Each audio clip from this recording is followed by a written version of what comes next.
I am here today live. Welcome to the Craft Brew Crew. Your friend Brad here. And I've wanted to try this beer for a while, and I'm happy to say that I am trying it today. This is from Mother's. It is their, where is it? There we go. It is their Backyard Beers series. This one is their Lime Gose. And I have heard mixed things about it. Pardon me as I come over here and open it and try to pour it. I do recall that somebody told me recently that it kind of reminded them more of Corona, which I find interesting, but I suppose it's possible. Because you would think that it's going to be a little more sour than a Corona, being a Gose. So we're going to go ahead and give it a pour. I will say this as I'm pouring it, and I'll show it to you here momentarily. It looks like it's colored like a Corona, not quite as yellow as I would have expected, a little more orangey. Can actually smell it from back here. You can see here plenty of carbonation. And ironically, if I'm not mistaken, get this glass here. You see it on the front? Yeah, I think. Oh, yeah. You can't see it very well, but this is my founder's glass too. It's written right here on the front. You kind of amidst the bubbles there. So let's go ahead and wow, woo! It is. It's strong, and you can like literally like dang near smell the carbonation.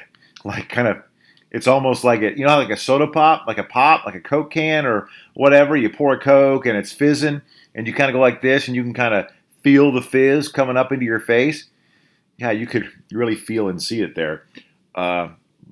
I guess depending upon the light, like I said it looked kind of orangey, and maybe it does look orangey on the camera, but now that I pull myself back a little bit, it is a little more yellow. It just kind of depends. Sometimes the light plays tricks with you, but anyway, let's go ahead and give it a taste test. By the way, good to see my friend Chris there. Hi, Chris. Thanks for helping me. I probably wouldn't have known that things were working until you told me and texted me, so I appreciate that. There's the taste. Interesting. You know, my favorite Gose this year has been the Sequencher by Dogfish Head. We got Dogfish Head here, I guess, sometime earlier this year in the Midwest in Kansas City. And their Sequench Ale is this combination of, if I recall correctly, what a Gose, sour, maybe even a Berliner Weiss.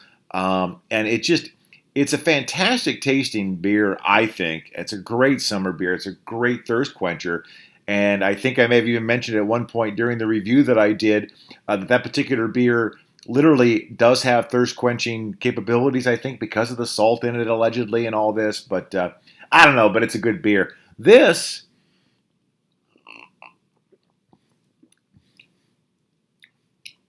does not taste like a Corona to me. Maybe a little bit.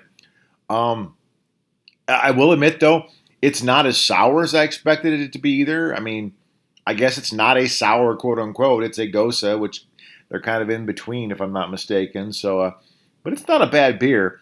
And every time I say it's not a bad beer, I need to redevelop my scale because every time I say it's not a bad beer, you know I'm going to give it a 3.5. It's just the way I am. I have this issue with I've caught some crap publicly and on Untapped recently for my rating system.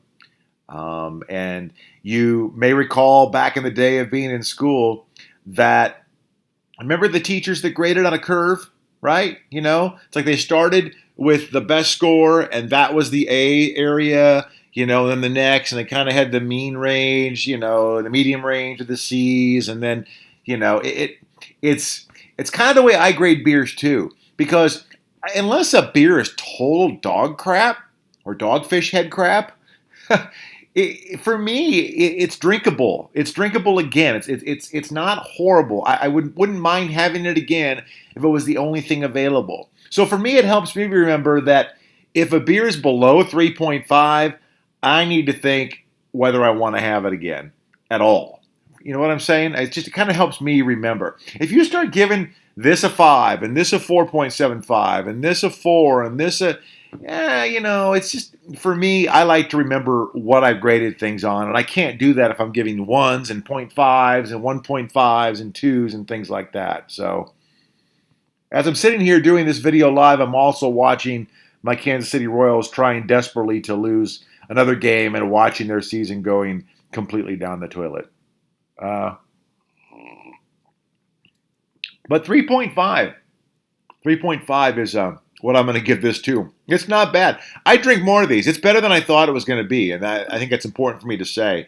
And you're right, Chris. I think Dogfish. Yeah, I remember. I just looked at your comment. I was just joking with our mutual friend JJ the Pollock recently about how I get a lot of crap for it. Not bad. It's not bad. It's not a bad beer. It's not good. It's not bad. I know I'm repetitious, but I'm always looking for something special. That's what I've always said. I like special beers. I'm looking for something different and special. And if it's not different or special, it's not bad. It's just not great. So, no, this is really better than a 2. I have to admit. I think this one is better than a 2. But to get back to Dogfish Head, I will agree that they do some special stuff. And I just said do. I do understand that as well. Sequench is the one that really grabs me. I've had their IPAs. I need to revisit their IPAs. I'm not a huge IPA guy, but I do need to revisit them. But once again, I've talked about this a lot too. It's important to be able, for me anyway, to be able to try something. Like, I want to be able to get it in a mixed 6-pack. Let me try a bottle.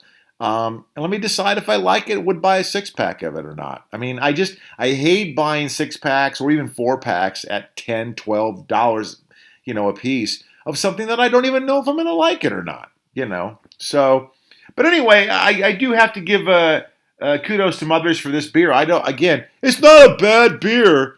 It's not a great beer, but it's a good summer beer. It's semi-special in that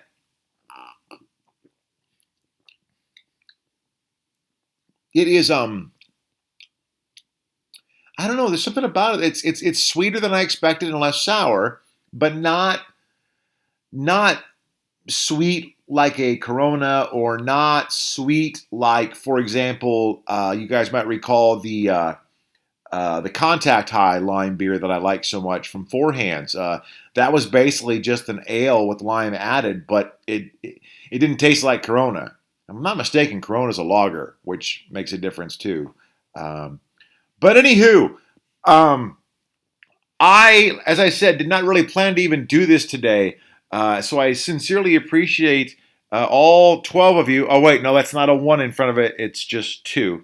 All 2 of you for watching this. Oh, man, I'll tell you what. Anyway, so look, here you have it. One more time, a 3.5. The ABV is only 4.8%, so once again, very drinkable. And I'm giving it a 3.5. If you have a chance to check it out, though, before the summer completely ends, I suggest it, especially if you can get just one of them to try it out. I believe they're available in 4-packs in these 16-ounce cans. So I was lucky enough to get this in a mixed 6-pack. If you ever get mixed 6-packs, you know that getting a 16-ounce can in a mixed 6-pack is a double bonus.